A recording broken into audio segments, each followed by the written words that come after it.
As I stood in my hostel room, packing my belongings, my parents were there with me. They didn't say much, but the dejection on their faces was unmistakable. We had only been here for 2 weeks, just 15 days after the commencement of offline classes. And now I was leaving. The silence in the room was suffocating. But inside me, there was a storm of emotions that I couldn't bring myself to share. What had gone wrong? It was the time when the first wave of COVID-19 had subsided, and hostels across the country were finally reopening. I remember feeling a strange mix of excitement and anxiety. Excited to be attending in-person classes after so long, yet nervous about leaving home for the very first time.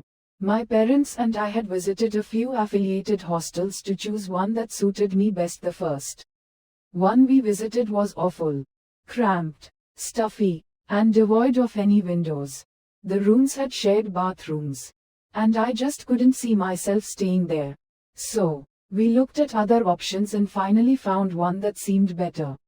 Little did I know, this place would soon feel like a dark abyss. A place where every glance into the void felt like it was staring back at me. The first day passed in a blur of unpacking and settling in. Nothing unusual, but that night, things took a strange turn. My room was at the far end of the second floor, the last and most distant room. I'd chosen it for the peace and quiet so I could focus on my studies. It was around 1 a.m. and I was lying in bed trying to sleep. The silence was almost oppressive, thick and heavy. My laptop was plugged in and charging beside me. It was allowed in the hostel so that students could catch up on their backlogs.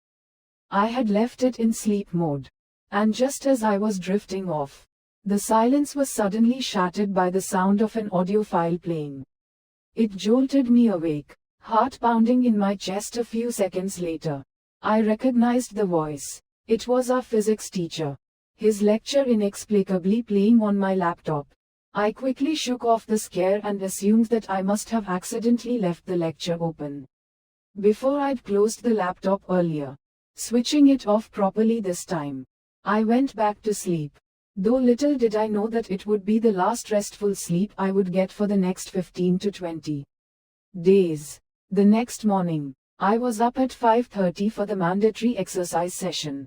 As I stepped out of my room, I bumped into our floor warden, who was surprisingly kind compared to the stereotypical hostel wardens I had heard about. She looked at me with concern and said, "Beta, why were you studying all night? If you must study at that time, please use headphones." I could hear the faint sound during my rounds. I was confused. How could she have heard anything? I hadn't been studying, let alone playing anything aloud. But I shrugged it off, thinking she must have been mistaken. The same thing happened the next night. Again, the warden heard something playing from my room. And this time she was not so gentle. "I'll have to confiscate your laptop if you don't follow the rules," she warned.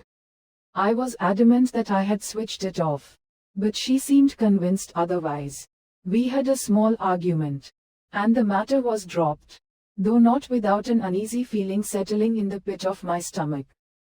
A few days later, I crossed paths with a senior student from my building. He had been there for over 3 years, having dropped out of his second year and returned to study. We exchanged some small talk, and then he asked me, "Bhai, you must be brave. Aren't you scared staying in that room?" Quote. I frowned. "What do you mean?" Quote. He looked at me, a strange glint in his eye. "You don't know what happened in that room, do you?" Quote. I shook my head, and what he told me next made my blood run cold. My room had been sealed off for 2 years because a student had committed suicide there. The reason? Depression, exacerbated by the constant humiliation he had endured from our very own physics teacher. The same teacher whose voice had played randomly on my laptop just a few nights ago. I felt a chill run down my spine. Was that why the warden had been complaining about hearing sounds? Despite my rising fear, I couldn't change rooms. Financial constraints and the warden's refusal to budge kept me in that eerie place. Each night became a haunting experience. Every creak of the almirah, Every faint knock on the walls or under the bed sent my heart racing. But the worst came on the fifth night. At 2 a.m., a deafening bang echoed from the bathroom door beside my room. A bathroom to which only I had access. The sound was so loud that the warden came running. Angry again, assuming it was my fault. I was too terrified to argue. In desperation, I turned to my faith. I began playing soft prayers on my phone as I slept, hoping they would ward off whatever was haunting me. For a few days, nothing happened, and I thought maybe I had found some peace.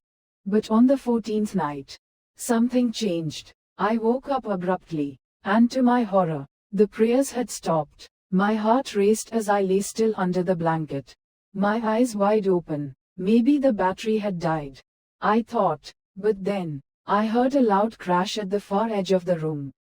Trembling, I emerged from the blanket to find my phone lying on the opposite side of the room.